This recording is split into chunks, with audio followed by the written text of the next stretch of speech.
Hi guys, welcome back. It's been a while since we've done a sit down, kind of relaxed podcast style video. So I thought it would be kind of fun to do one again. I was kind of not doing them for the last little while just because I felt like I haven't had much to share in terms of finished objects or really just works in progress. I did talk about in my last knit and chat, that me, what am I talking about? I was having a little bit of a knitting slump. Mojo, couldn't really figure out what I wanted to work on, and the things that I had that I was working on, I wasn't really as passionate about them as I wanted to be. So that's probably why I didn't feel like I had much to show, but it dawned on me in the last couple of days that I do have a couple of finished objects. Not as many whips as I'd like to have or in a place where I'd like them to be, but that's okay. Yeah, so I'm sipping on some ginger tea right here. It's still way too hot, but I've been really loving ginger tea lately. It's been really hitting the spot. So grab some tea, coffee, any kind of beverage, and let's get settled in and talk about what I've been working on. Yes, so like I said, I have been having a little bit of a knitting slump, but I did manage to finish a couple of projects that I wanted to have done that have been on the needles for a really long time, which is good. And the first one would be one that you've already seen before. This one was a long time coming because it's that vest turned sweater that is now complete and very beautiful. I'm very happy with the result of this sweater. It was a journey, to say the very least. Knitting this one up was a big journey. It started out actually as a sweater in mind. I wanted to knit a sweater, a V-neck sweater with this Noro yarn. And then somewhere along the way, I think I was actually worried that the number of stitches that I was left with for the shoulders weren't going to be enough for a nice drop shoulder effect. So then I was kind of playing with the idea of doing a vest. So then I did a vest, and that turned out to have too long of sleeves for my preference. There was too much hanging off of my shoulder, if that makes sense. On most vests, most of the shoulder stitches stay on the shoulder, and maybe the ribbing that you pick up along the side edge might hang off the shoulder a little bit, but for the most part, a lot of those vests kind of just stay on the shoulders. They don't drape. This sweater vest that I had before it turned into a sweater was doing a little bit of that draping, so I wasn't 100% happy with it as a vest, and I decided to frog those little armbands that I made and add some sleeves without doing anything really to the body, which proved to be kind of a challenging project at the start because I was kind of just winging it, to be honest. These sleeves, the tapered effect, took a couple of times to kind of figure out what I wanted to do with them. Mainly the trouble I was having was doing the pickup along the opening for the arms. Because it was a vest, I made it very large of an opening, because most vests have a bigger arm opening for the armhole bands. So I was working with that hole and therefore I had a lot of stitches to pick up at the sides for the sleeves. But I'm really happy with the result. I think the sleeves are very balloony, but they also taper, so they come and, kind of hug the wrist nicely at the very end, which I'm very happy with. Not too tight, but, it's more fitted than it starts out, obviously. And yeah, I'm just really happy with the result of this. It was definitely a labor of love, this sweater. On and off the needles quite a few times, a lot of frogging. The only thing I'll say is I was playing with the idea about also lengthening the body because it is very cropped. So this is not a normal body length, as you can see, even when it's like this. These are high-waisted leggings, and it's still just over high-waisted leggings. But I made the conscious decision not to go back and frog and lengthen it, because I actually like it as a layering piece over top of dresses and high-waisted leggings like these. I really like that look right now. And it's nice, I think, to have one option, because a lot of my sweaters are more oversized.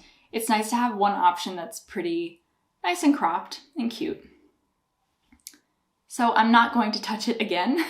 This is the final piece, so I'm here showing it to you as a finished object, and I do not plan on picking it up ever again. I might make another one though, because this is actually in testing right now. So I did a tester call a couple of weeks ago for both the sweater and the vest version of this. I want to make a pattern that's kind of like 2-in-1, where you can have instructions for the vest and instructions for the sleeves. The thing is, what I was talking about earlier about the vest having a little bit more of a drape over. So I had that drape over, and that made it less of a vest and more of like a cap sleeve t-shirt. And I wanted it to be a vest, so I have to kind of go back through and rethink my calculations. So I've actually put the testing for the vest on hold. I haven't contacted testers for that quite yet, because I want to do more math and figure out how exactly I want to kind of adjust that shoulder. It was proving a little bit more challenging mentally for me at the moment to do that. So I had, unfortunately, to kind of put that on hold. So I hope to get back to you guys for testing for the vest. And I might have to do another testing call, because I'm not sure if some of the people who were interested before are still available. So yes. And in case you don't know, this was knit in Noro Garden Silk sock yarn in the 01 or S1 colorway. It depends what shop you're shopping on. And I really loved working with this fiber. I would have really also liked to mix it with some mohair. I feel like that would have made the piece feel a little bit more elevated, but it's still a really nice sweater. It's 100% wool, I want to say. And I really love the colors. The reason that I didn't do the mix with mohair is because I was worried that it was going to mute the colors a little bit. But I've also seen it worked with mohair, and I feel like it's just as colorful. So up to you, but for me, I just went without it, but I would recommend it if you ever want to work with this yarn. It is very worth it. I think it's a really nice yarn to work with. Yes. So, okay. So another finished object that I've had recently is another very colorful one, which is very exciting. And if you watched last week's video, you would have seen it all finished and the full making process of this balaclava. It's a balaclava. Worked actually in scrap yarn, which was so much fun. This really did rejuvenate my knitting mojo. I have to say, like, I was having so much fun with it. It was a really fun, quick project that just got me really excited just because of all the colors that I was doing, because I did a bit of a color change and it worked out really nicely. I really just love the result. And it was really nice to work on a project like this that was pretty mindless because it was worked in garter stitch throughout. I was just knitting the whole time, but it was a little bit of a challenge because I was also trying to figure out the construction of a top-down balaclava. And if you're curious on how to do that, there is a full tutorial, like I said, last week's video. It's available to you. I did talk about the stitch counts for almost everything and most of the row counts as well. I think the only thing that would be needed for adjustments would be the body of the balaclava, which would just be wrapping around your head. Honestly, I just measured it on myself because when I did a swatch, this didn't grow as much as I was actually expecting it to. So I do like a looser fit balaclava. This one is snug on my head, and I know like once I block it, it will be just fine. So I actually haven't blocked it yet. It's been sitting here, but I've just been wearing it out anyway, because it's also one of those things where it's like, am I gonna block it? I'm not really sure. I know that there are people who really love blocking everything, but for me, like outerwear, yeah, it might sit nicer and it definitely might get a little bit bigger, but for right now, I'm okay without doing so. So I don't know if I should admit that, but I did. So yes, this balaclava, really, really easy to make. Honestly, it took me only like 2-3 days. Of course, filming and everything definitely stops the process, but I've seen so many of you already crank them out, which I was so impressed about. I've been really loving you guys tagging me over on Instagram. I've seen a lot of balaclavas. I was really happy because sometimes with those videos, I'm not really sure if people enjoy them. It's a hit or miss. There are some tutorials that people are really looking for, and then others like this one where it's kind of like, did anybody really ask for that? No. So it's really nice to see that you guys are into this tutorial, and it definitely brings a smile to my face when I see you guys are knitting up your own. So not much more to say about it other than, yeah, I was using scraps. So I don't know how much yarn this really took. I would say maybe 2 skeins of Feeling Good yarn, which is what this was.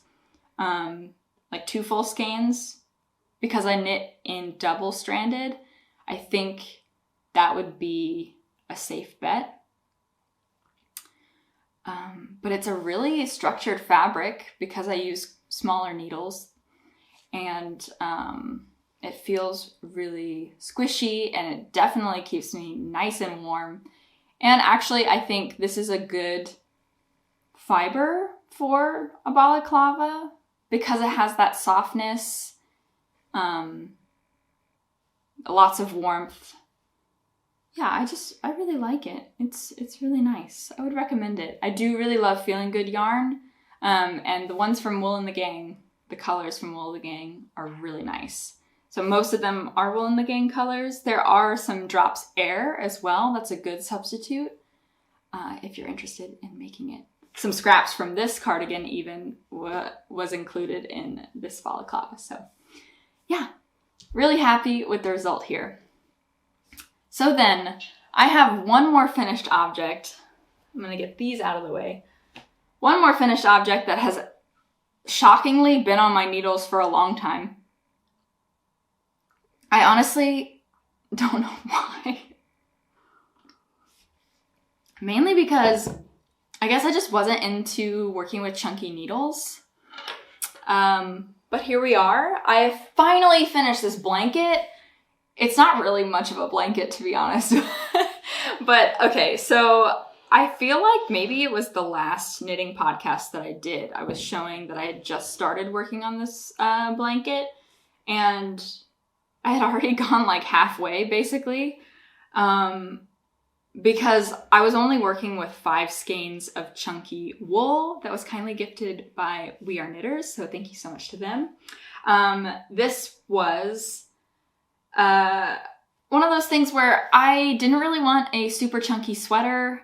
I have a pattern for a super chunky sweater. I just wasn't feeling like making another one. And I was trying to just think, what would I want to use the chunky yarn for? Because I'm more trying to work on projects with smaller needles, like clothing items, working with smaller needles, because I think I've exhausted the chunky yarn section a little bit for now.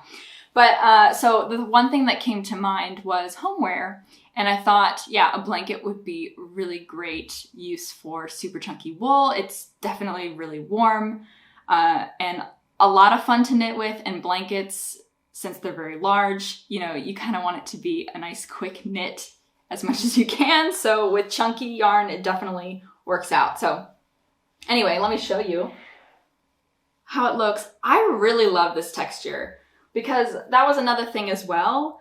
I wanted to do something with some more texture, and I wanted to really play with different stitches.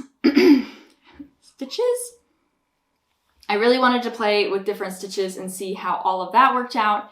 And honestly, this is just a series of knits and purls, and I really love it. I think it's so pretty.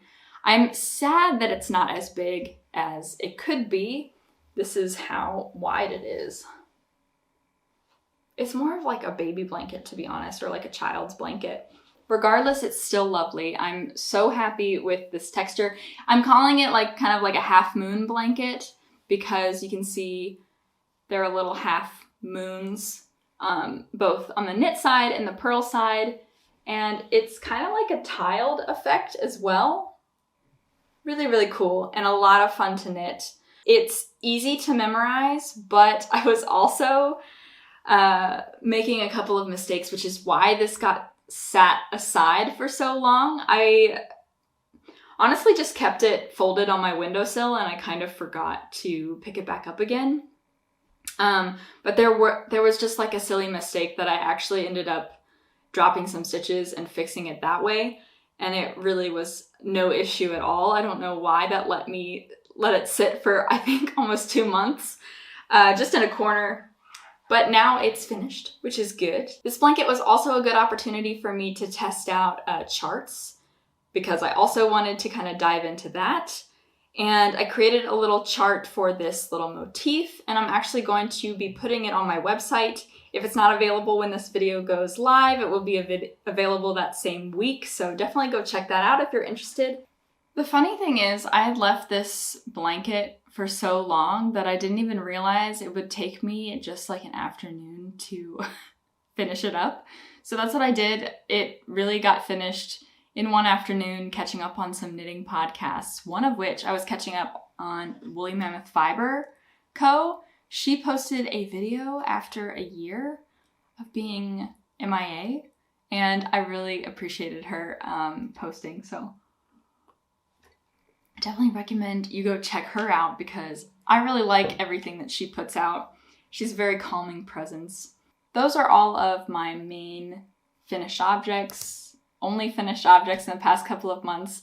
Honestly, everything else has kind of been like a slow crawl to the finish line, if you could call it that.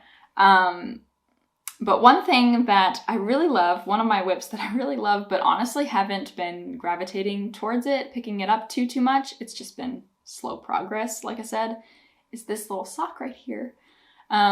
It's one of its kind. I keep saying I want to be a sock knitter, but I really don't think I am one because it's such a struggle for me to work on them and finish them.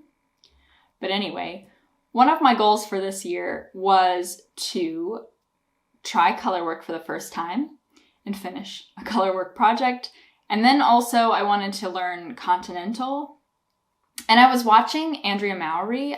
She does her I'll Knit If I Want To podcasts, and I really enjoy them every Friday. She was talking about in one of the episodes that her intro to continental knitting was through colorwork.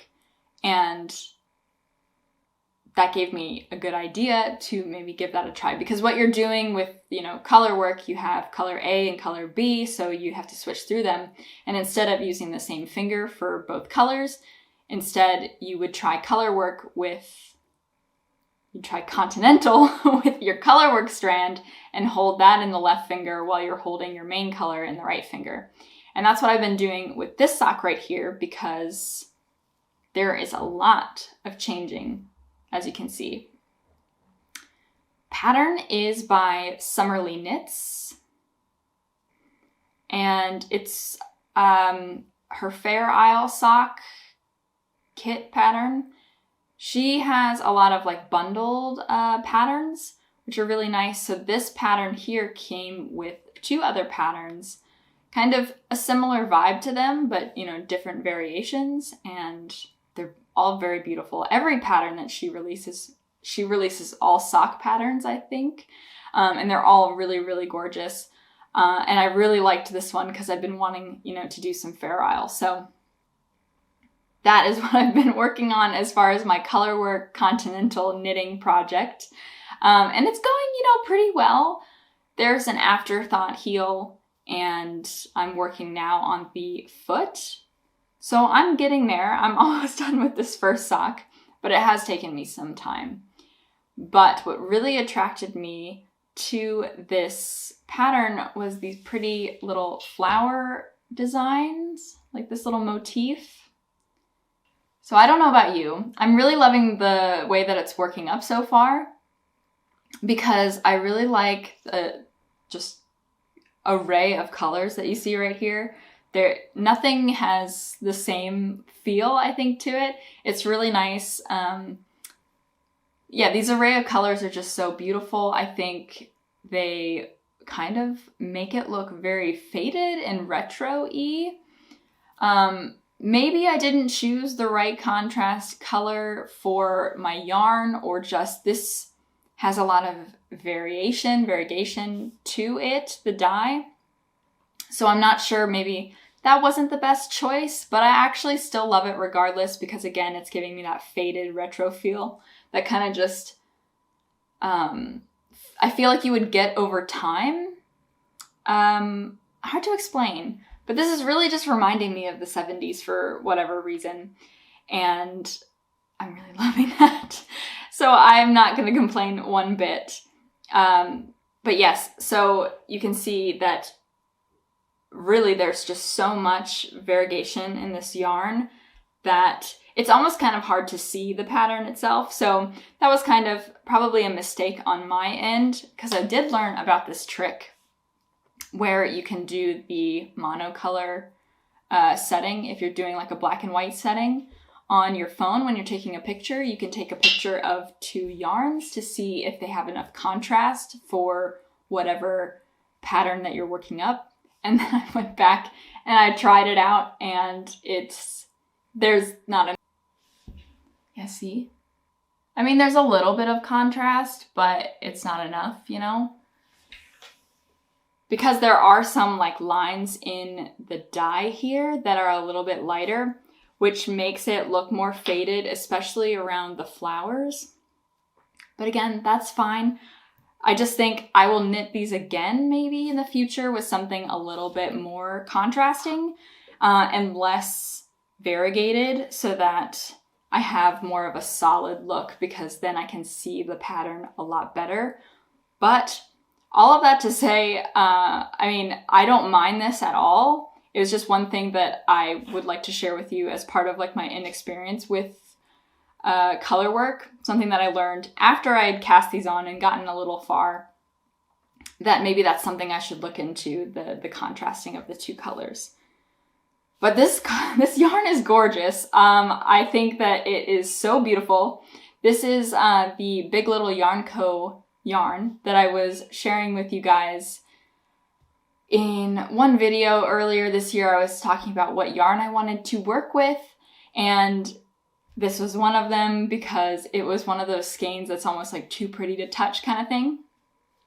I wound it up into a nice cake, and I was shocked that this is what it looked like in a cake. I was expecting like so much more red, but this is literally just a rainbow, and I just think it's so beautiful, which is why I wanted to use it on these socks, because I loved the idea of having like a rainbow effect with this really like cream yarn. This is Philocana, by the way. So just using these two together is really, really lovely. And, you know, let's talk about my color work technique for a minute, because I have tried color work before and it didn't go very well because I was knitting too tightly, and it ultimately didn't fit over my foot because my floats were too tight. I've gotten much better. You can see that this is nice and stretchy, and I have tried to put it on my foot. I can't really fit it right now because of the afterthought heel. It doesn't really fit like it should, but it fits, as in I can slide my foot in there, and that's what matters. So I've improved in that area, and Continental has really helped because my tension is not as tight as my English style. I definitely knit a lot tighter as an English style knitter.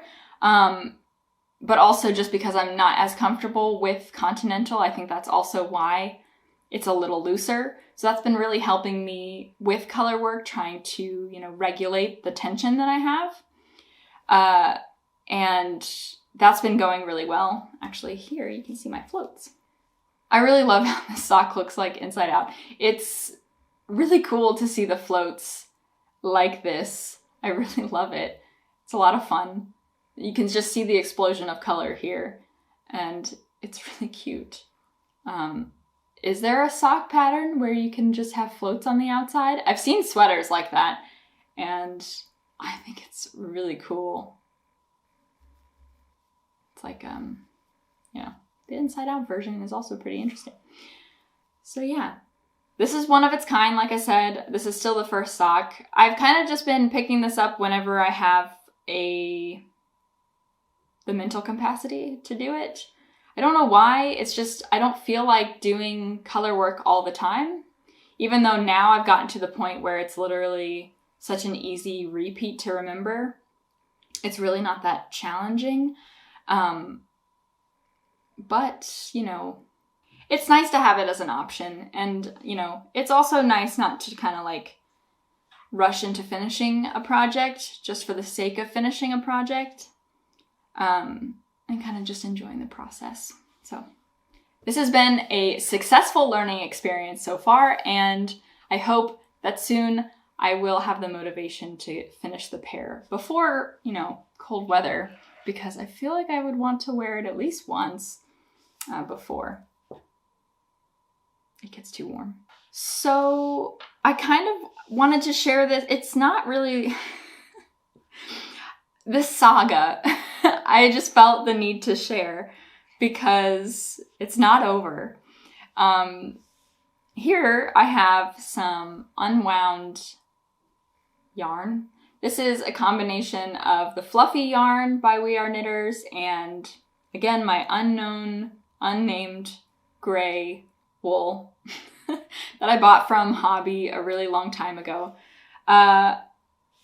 If you followed along, I was trying to work up a moss stitch sweater using this combination.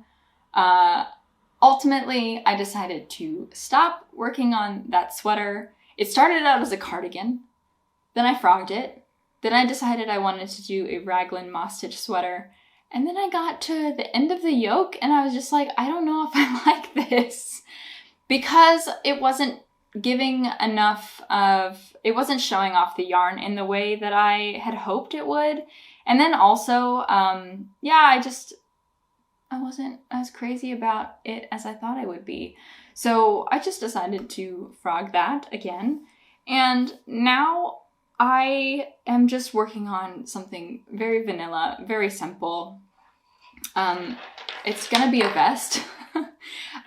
Something, yeah, again, vanilla and simple, nothing too major. I just wanted to share it with you because what I ultimately decided to do with this yarn is stockinette stitch, because I feel like that's what is going to show off the flex in the fluffy yarn the best.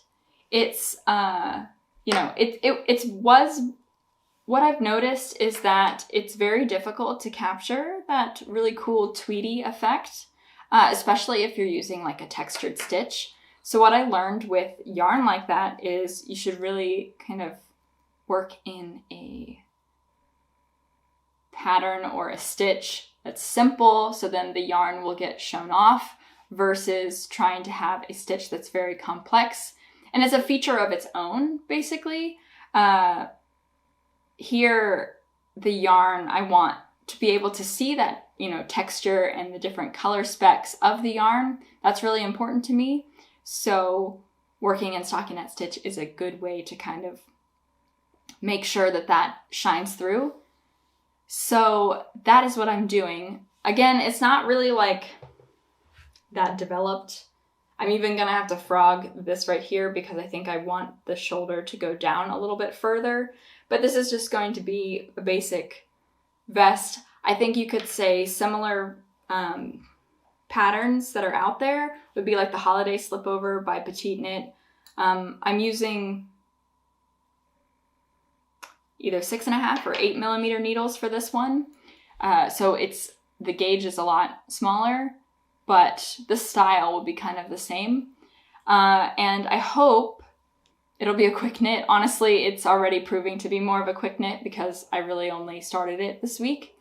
And yeah, all I need to do is rework this and work the other side. And then we're basically almost done with the vest. Vests are so fast to work up. It's crazy. They're really just, yeah, they're just so speedy, you know, almost nothing. Yeah, so a theme with my works in progress is that I'm just kind of playing with ideas here. Another one that's, again, like kind of just in early stages, mainly because I've had to frog it a lot, is a mohair edition of my seamless mock neck sweater. Yeah, and here it is. So it's like really nothing at all. And I was even thinking I might have to frog it one more time because this neck opening is way larger than I thought I calculated. So I want to go check that out and see if, like, maybe pull it back, try again, and see if I can kind of bring it a little bit smaller. But what I really wanted to share is this combination of yarn that I'm working with right now. It is really, really lovely. This yarn here is familiar to you if you've been around for a little while. This gray actually was the gray yarn that I ordered to pair with that cotton cashmere from Rowan Yarn. I had some skeins of that I wasn't sure what to do with. I thought I wanted to work up a sweater with that mixed with mohair, so I purchased this mohair to try to like combine. The yarn itself was much darker than what I expected, and also more of a blue tinge to it than what was online. That is the danger of ordering online, I hate to say, even though I do it all the time. So I knit up a swatch with that, and I did like it. It gave like a stonewash effect, and definitely check out that knit and chat if you're interested in knitting up swatches and a chat on sustainability. That was a lot of fun. But you would see like the result of all of that swatching. I was just really into the idea of knitting up a sweater with that, but ultimately, I just decided now I'm not really interested in working on that sweater just for the time being. And I had an idea for a mohair project, and I wanted to work on that mohair project first. So I decided I wanted to do more of like a first in, first out kind of mentality and just use the yarn that I had, because I could always purchase more mohair in the future, and maybe it would be better of a match with that yarn that I wanted to mix it with. So all of that to say, we're using this yarn for a different project now. And I actually went and bought 2 skeins of this blue right here, just as a test. I actually purchased it at a store close by. If you're familiar with Veritas, that is a store that I go to when I'm, wanting to work on a project kind of same day, and, I want to see what they have over there. And I found these light blue, and since this gray leaned more blue, I was thinking it was a good combination. But I only bought 2 just because I wasn't 100% sure. I did end up knitting a swatch, and it worked out really nicely. I really like the combination of the yarn. It has like some variation in it, and it makes it like a nice lighter gray, very pretty. So I was happy with that combination. It's just more now trying to figure out how to work the yoke. I do want to say though, I'm not a huge fan of Veritas's mohair. I feel like it's so expensive for what it is. This is €9.50 when I purchased it. 2 of them together, like $19. Crazy. No, even more than $19. Anyway. No. Anyway, whatever, who cares? Very expensive for 1 skein, compared to Drops Kid Silk, which I think is probably like €5. And this feels, honestly, the same, if not better, than this. So I wouldn't recommend Veritas yarn. And honestly, I don't really like most of their yarn selection. But we were trying to test out something right away, so that I purchased it. And yeah, again, this is where I'm at with it. It's going to be frogged. But I did really like the yarn combination. I thought it was quite pretty and I wanted to share it with you. If you have any tips with grading mohair patterns from original wool patterns, definitely let me know, because there's already some things that I'm noticing that I'm going to have to kind of take into account more. Even though the swatch, I made some calculations with the swatch, I'm noticing that this is much stretchier than I had even anticipated before. So if you have any tips, definitely let me know. And hopefully I will figure this out. But I did want to say, I decided instead of working the collar right away, I was going to pick up stitches after the fact, because then that might actually make the collar less likely to stretch, less prone to stretching. That is one modification that I'm looking into at the moment, but this is still way too large. So back to the drawing board with that one. Yeah. That is about it for me in terms of projects and finished objects. I don't have any acquisitions this week, so I am going to leave you guys here for now. I really appreciate you guys being here and watching, knitting along with me. Definitely let me know what you're working on in the comments. I would love to hear it, get some inspiration. Don't forget to like this video if you liked it, and maybe subscribe if you want to stick around. I would love to have you here, and I'll see you guys in the next one. Bye.